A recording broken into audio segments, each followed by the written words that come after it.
Hi everyone, I'm Jessica Murray for Engaging Students in our series Going Online. Today I'm excited to talk with Jennifer Lacroix, Egle Slezas, and Sharon Tjaden-Glass. We're going to talk about designing and teaching online or remote English as a second language or ESL classes. Jennifer is a doctoral candidate and senior lecturer at Boston University. Egle works as an ESL instructor in the Northeastern University Global Pathway Program. And Sharon is an instructional media designer for the eLearning division of Sinclair Community College in Dayton, Ohio. Hi, everybody. Thanks for joining us. Hi, Jessica. Hi. Thanks for having us.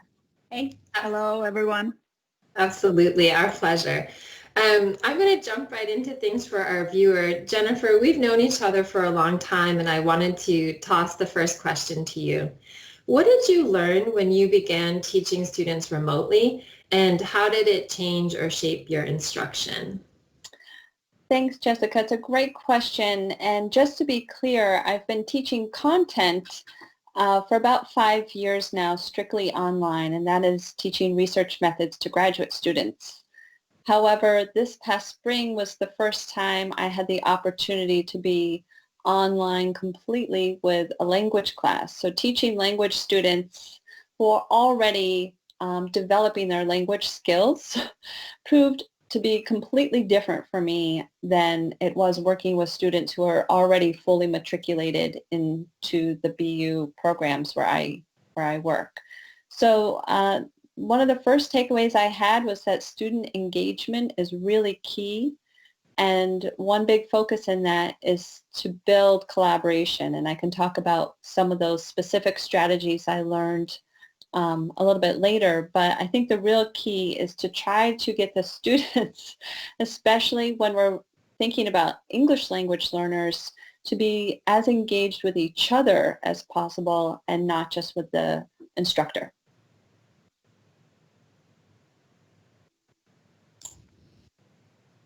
Terrific. Yes. And Egle, Sharon, would you like to jump in there? Sure.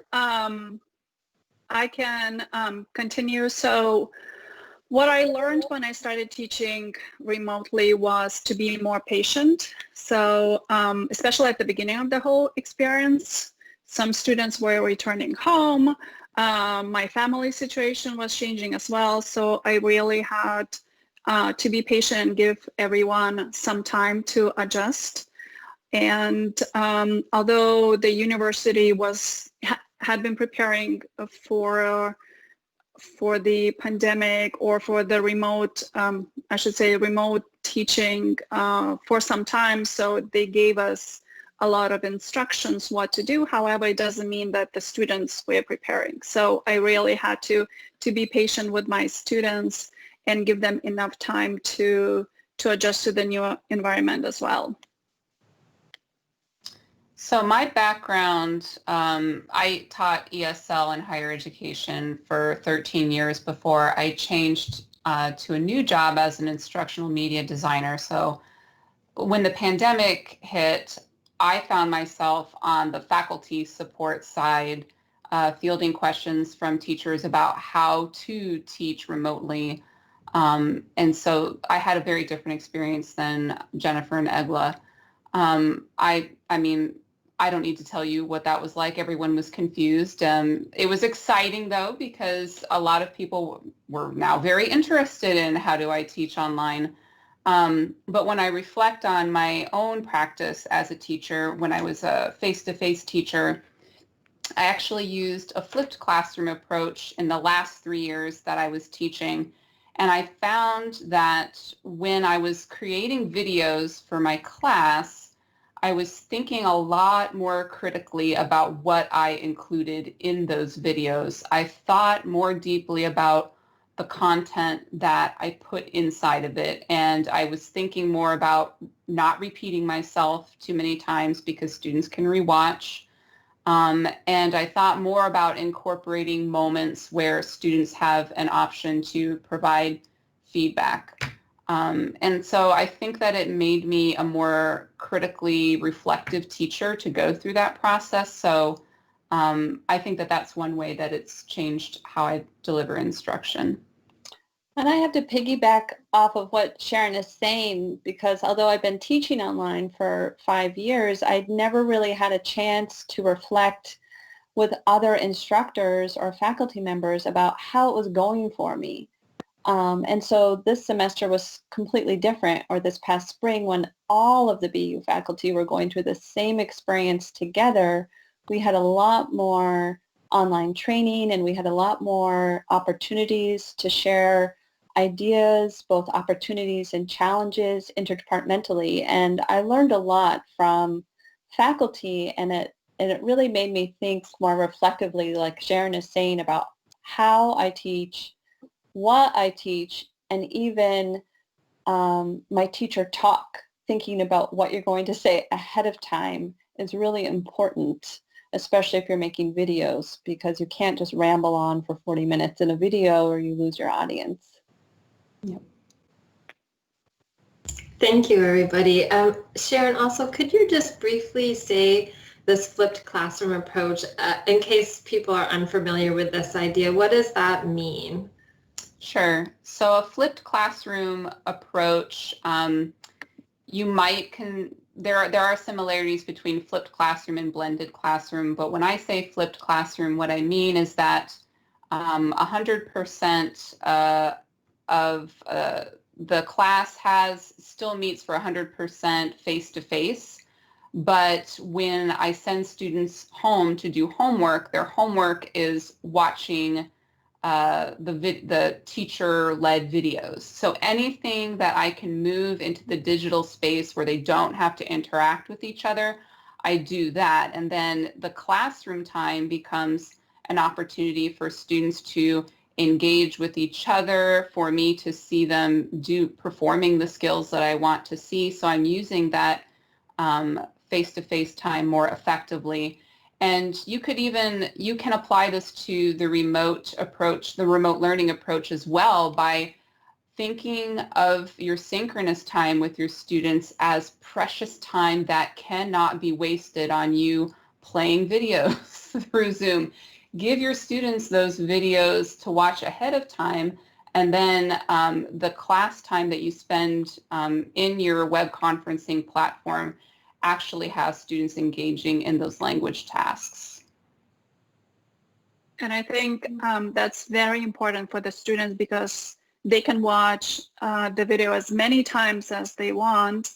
They can listen to the audio recording as many times as they want, as opposed what they do in class. You know, sometimes the teachers just play the video very quickly. Because of the time constraints, we don't have a lot of time to get into the details. So this approach is very useful for remote teaching. And I'll also add that for differentiated instruction, having those recorded videos is so helpful, because if you have students that are just flying through the curriculum, they can, if they start watching a video and they're like, oh, I got this, well, then they can go do the practice and see if in fact they do, or if, oh my gosh, was I overly confident, and have to actually go back and rewatch so that they get it. So I think it's a win-win for all the learners that you have in your classroom. Great, thank you. Oh, Jennifer, jump in, please. Yeah. Well, I just wanted to add to what both Sharon and Egle are already alluding to. And so a lot of the strategic thinking that I've been reflecting on for the past 5 years has been about the design of the course. So the idea of designing the course with the end in mind, and what I call reverse engineering. So thinking about what are the objectives for the course, what are the student learning outcomes that I need to have, even on day one, going through the syllabus and orienting the students to the online format more effectively, but also thinking about those final projects or those final summative assessments that they'll be doing, and then thinking about how I scaffold that learning process for them so it's very explicit for their learner. They don't have that opportunity to just say casually to you when you're taking a break, hey, excuse me, Jessica, I didn't understand this point on the syllabus. Do you mind clarifying this for me? It's those little tiny conversations that you have in face-to-face teaching that you don't really have the luxury of having so much in remote learning. So when I think about the design of the course, I really want to try to leverage design theory. I'm always trying to imagine for myself when I'm planning each lesson. Every day I'll be meeting with the students is where do the students want to go and what do they need to take with them and how are they going to get there? And so I'm always preparing those tools and making those tools available to students in many different formats. Great. And actually, Jennifer, I'm just going to ask quickly too, we can include this in the sort of additional resources and links at the end, but do you have any sort of design theory resources off the top of your head that you're like, this is my go-to website or book or even just person, thinker, someone who you think is really useful for people who are thinking, yes, I want to try this, but it sounds new to me? Yeah, I'm happy to refer you to them. The literature I've read on this is extensive, so I can just pass along some of my favorite names. There's no one go-to person, but the idea is that it is very collaborative, and researchers and theorists who engage in design theory, I think that's the number one takeaway, is that it cannot be one person. It cannot be one instructor who's doing everything because it's just too much pressure on the teacher. It's not sustainable, and also it's too teacher focused. So even with design, you need to be thinking about the students, you need to think about theory, you need to think about the pedagogical implications. So a lot of design theory involves a lot of different authors and a lot of different people. And I think for myself, just thinking about design theory and how it pertains to how I've modified my teaching for an online format, especially for language learners who are still learning so much that you can't take things for granted, is just to be, the first thing is just to be extremely organized. And I personally love to use PowerPoint slides, but it can't just be showing your PowerPoint slides and talking through them for 20 or 30 minutes and posing some questions at the end for the students to respond to or a video to watch outside of class.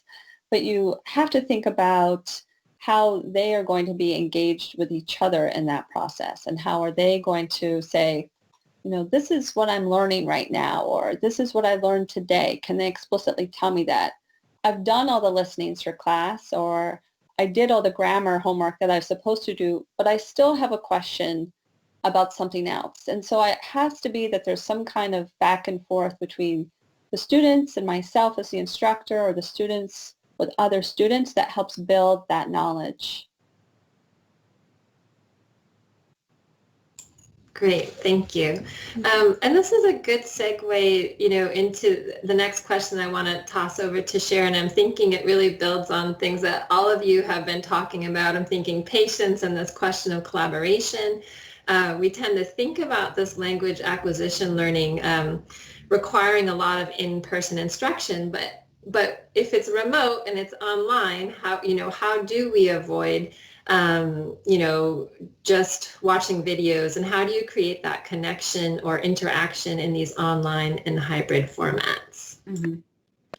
So the beginning of this year, I taught as an adjunct for my previous institution. I taught a TEFL certificate course. It was the last course in a series of courses, and the first 5 weeks were completely online, and it ended with 2 days face-to-face. And the class was designed for a group of Mexican teachers, and so I didn't, none of the things, I won't say none, most of the things that we did were asynchronous. So asynchronous readings, videos, discussions, but the way that I built a community within that classroom was by creating something that I call lighthouse videos.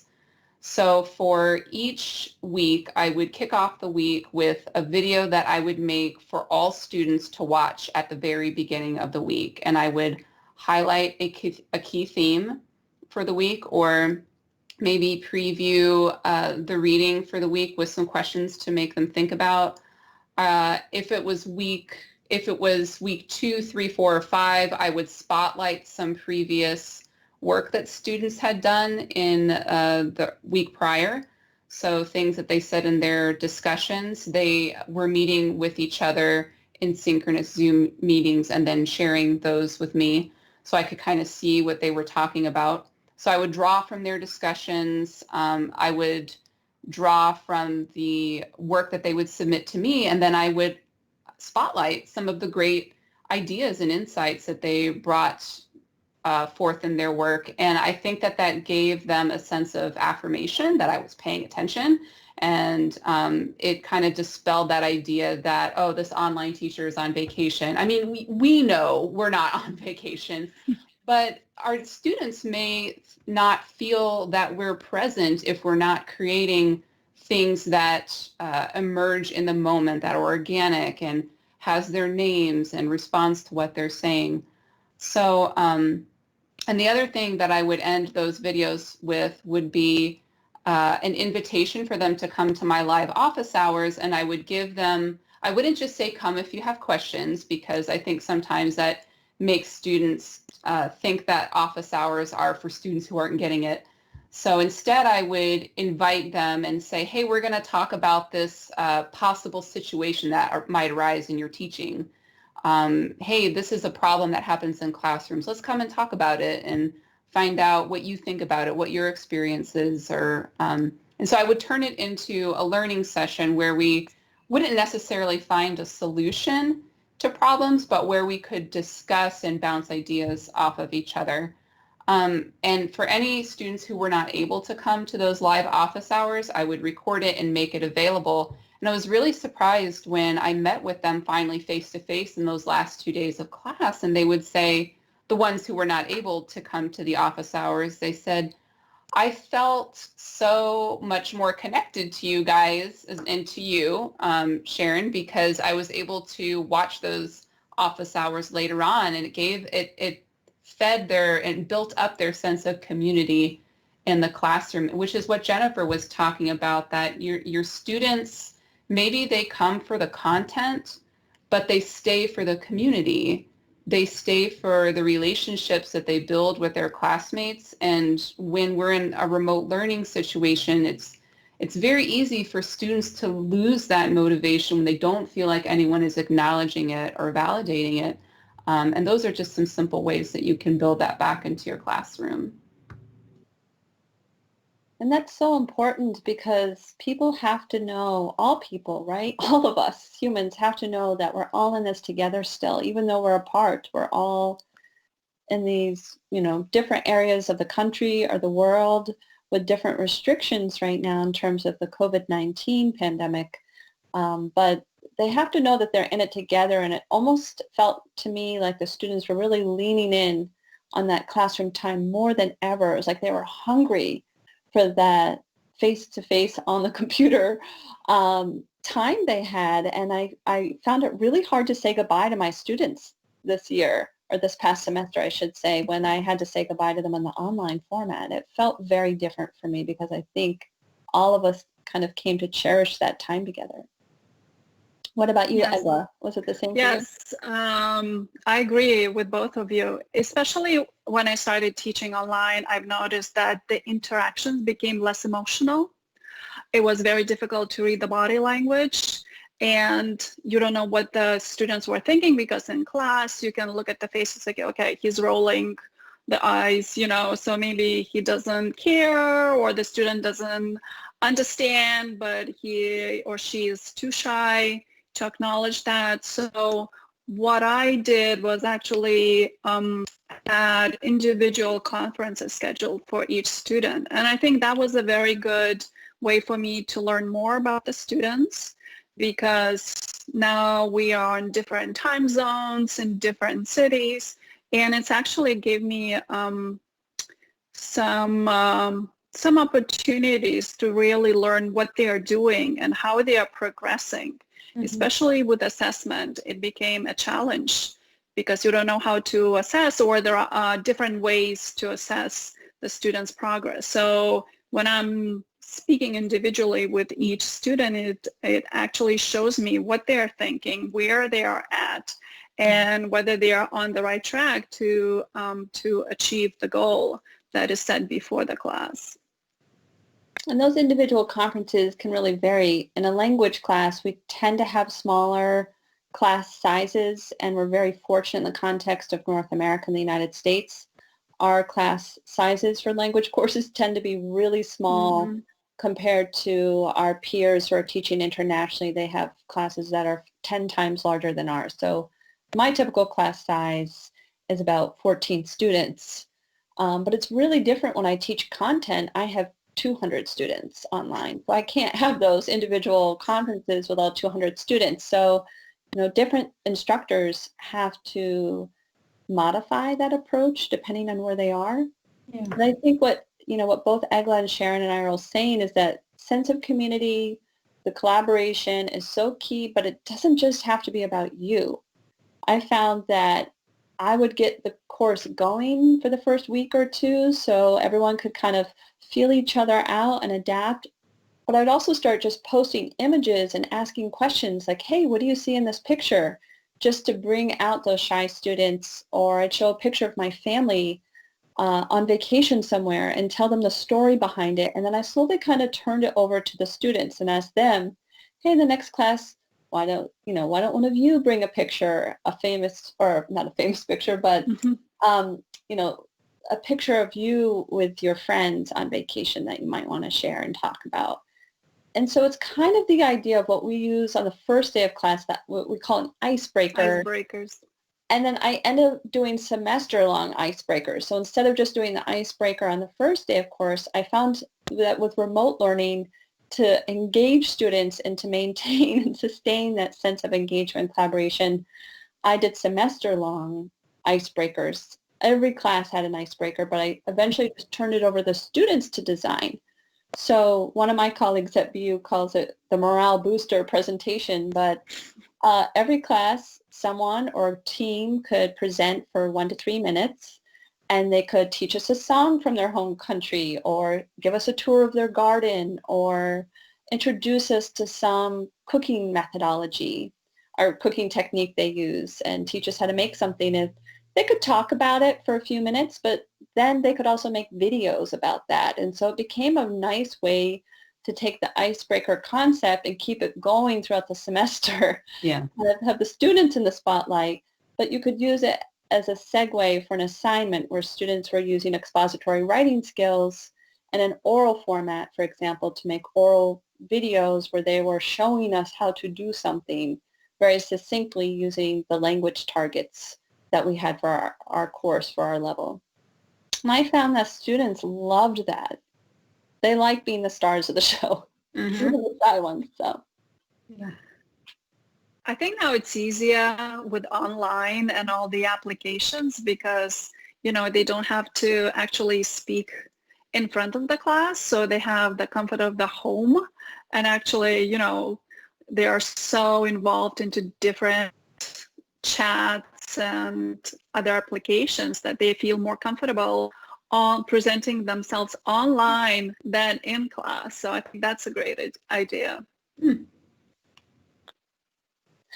Yeah, I noticed that too, and they can rehearse it a few times, like what they post, and share with the class. We don't know if it was the first, second, third version, but whatever they showed was their best version of what they think they can do or where they're at. And so they're showing their best selves, and they're thinking about it themselves, and they're thinking about their language use. And so I think in that sense, I agree with Egle. It is interesting to see how students participate almost more remotely than in face-to-face context. Interesting. Yeah, very interesting. I'm going to toss one final question over to Egle. And I feel like you all have given such great tips. So thank you so much. And what are some of the biggest challenges that you and your colleagues are facing? And maybe we've somewhat addressed this, but if, any kind of final thoughts around challenges, what advice can you offer other instructors who may have either less online or ESL experience who have to go forward? Yeah, so as I mentioned earlier, after my school switched entirely to online classes, there was a period of readjustment, and was like relearning how to ride a bike. You learn how to do it a while ago, but then you start thinking, well, what do I need to improve or change? And you really have to reassess your skills and actually adapt to the new environment. So some of the biggest challenges I faced was moving all the materials online and actually finding the appropriate activities that would work for online teaching. Also, as I mentioned earlier, the assessment was a big challenge because, especially with speaking and listening, you really have to find ways to assess that.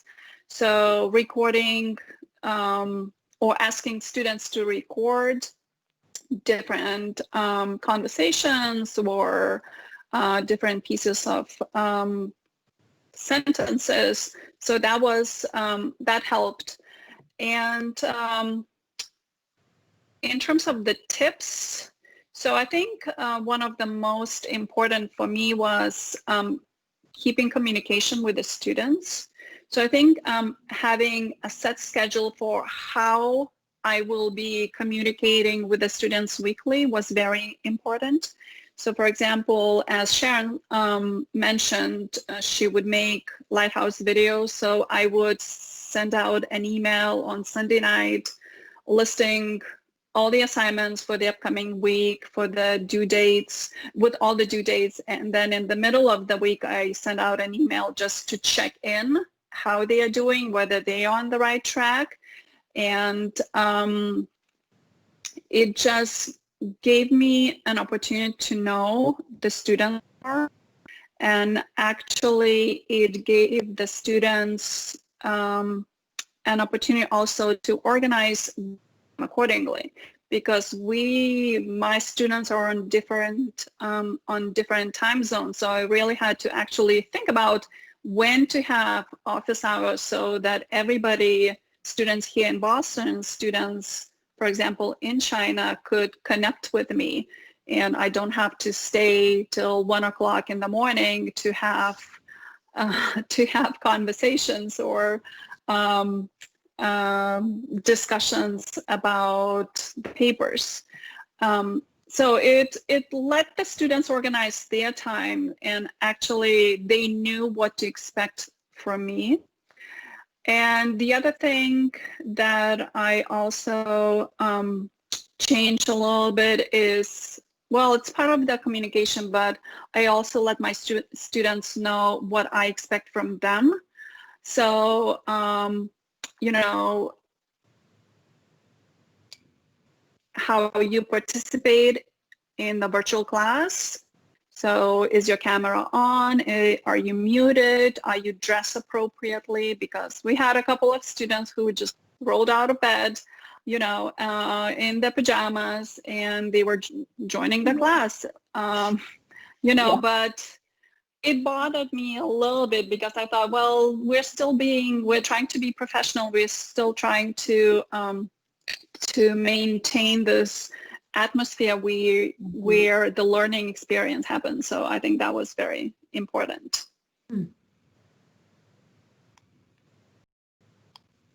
I can step in. Yeah, I definitely have advice.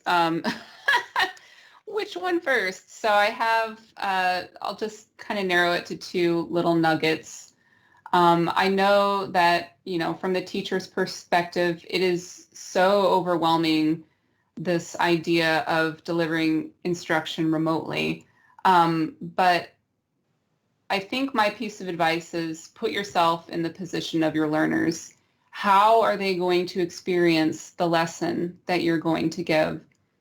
So you want to organize your lesson and your content in one place so students don't need to log in to different multiple platforms just to finish it. If you're looking for an easy way to organize all of the learning activities for one lesson remotely, give Google HyperDocs a look. Jennifer Gonzalez's Cult of Pedagogy podcast, she has a website as well.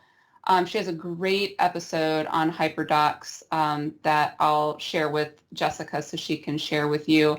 She talks about it in a podcast, and then she gives you links so you can see what they look like. It's a great way to make sure that you've touched on all of the bases that you need for delivering instruction. If you're coming from a K-12 background, the HyperDocs really follows a basically PSYOP. So if you want to make sure your lessons are using PSYOP, look at HyperDocs. But also my second piece of advice that I think about a lot because I'm in the e-learning division at my community college, we've been having a lot of conversations about how do we help students understand that they're still learning.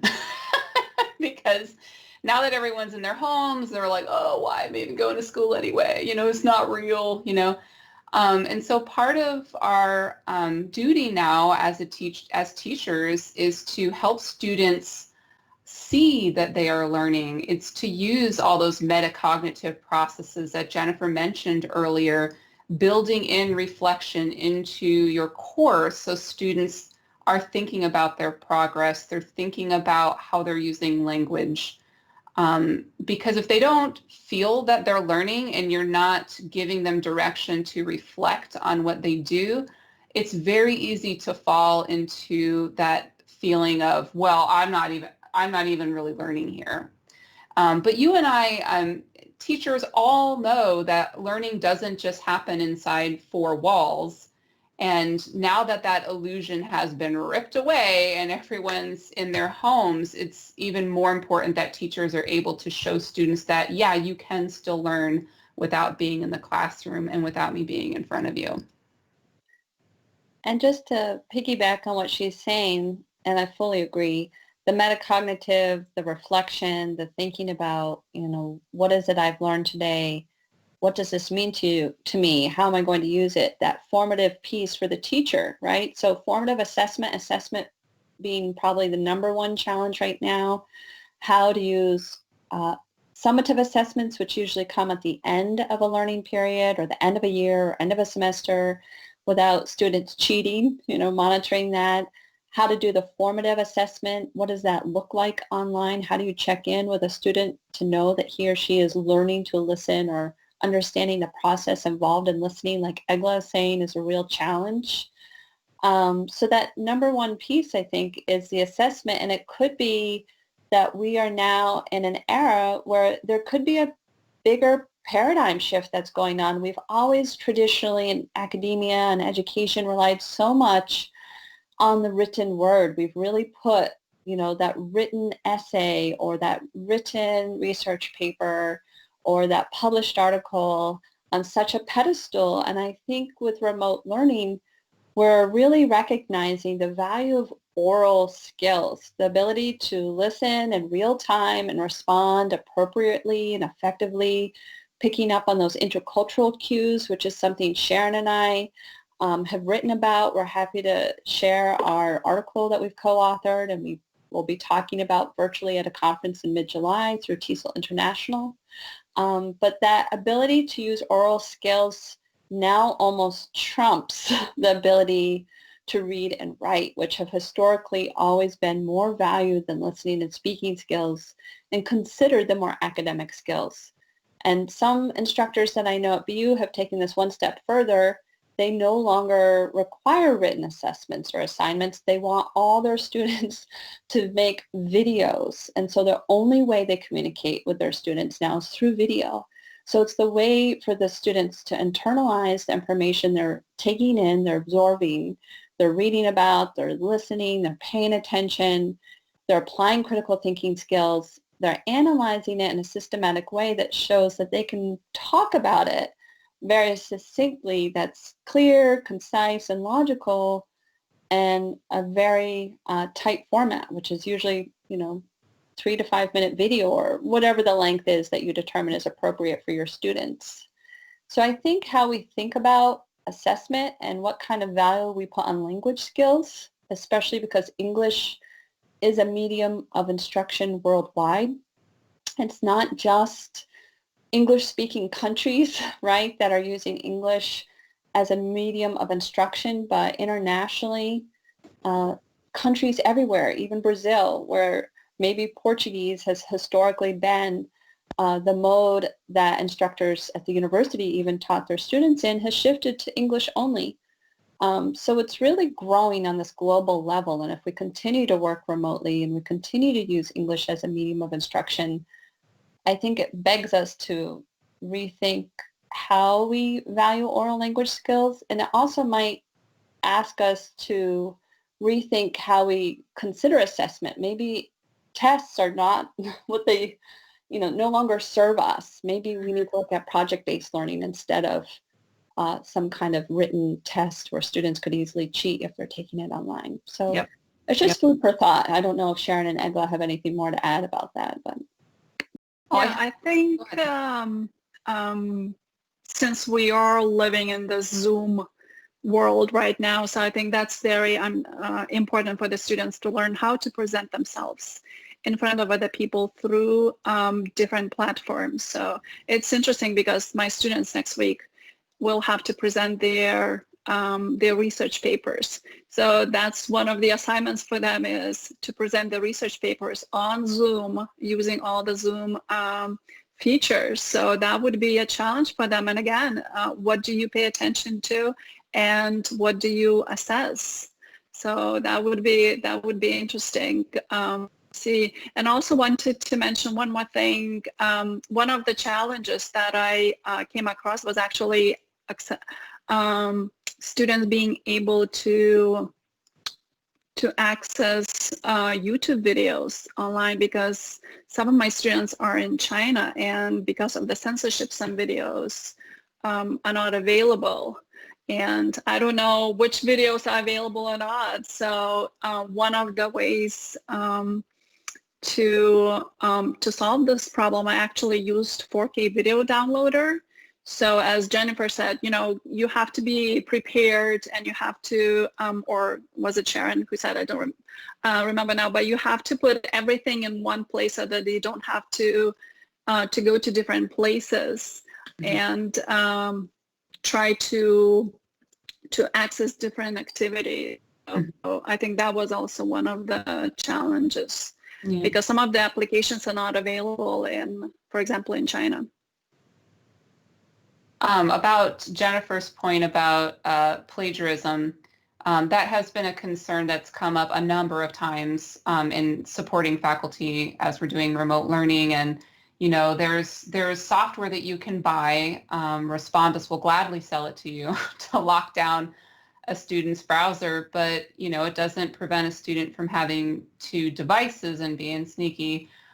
So I think that Jennifer's recommendation about using approaches like project-based or problem-based learning is so incredibly timely and valid, because we're at a point where we need to design instruction for students to come away with problem solving and collaboration skills and all those soft skills that we say we want students to have anyway.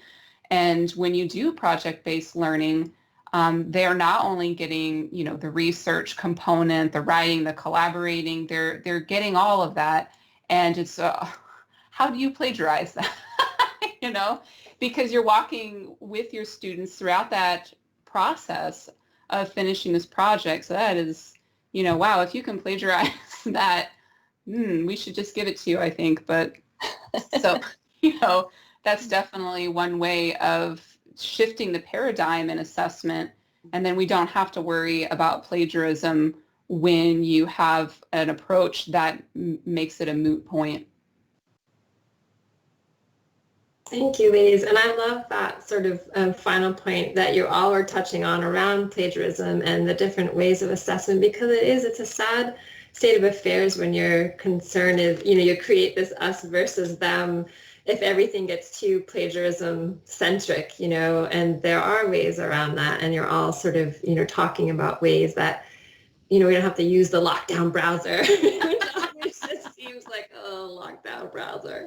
But I want to, thank you all so much for this really terrific discussion. Tons of useful tips and advice. And I'm going to, I have some of the resources you all have been discussing, but I'm going to, take some notes and ask you for a few more links so we can share those with our viewers. And if you are watching, please check out our page to, read everyone's bios and learn more about what Jennifer, Egle, and Sharon are up to. Drop us a line in the comments and let us know what you'd like to hear more of. Ladies, thank you so much. It was a real pleasure listening and speaking with you today. Thank you, Jessica. Thank you. Thank you. It was a pleasure. Thank you.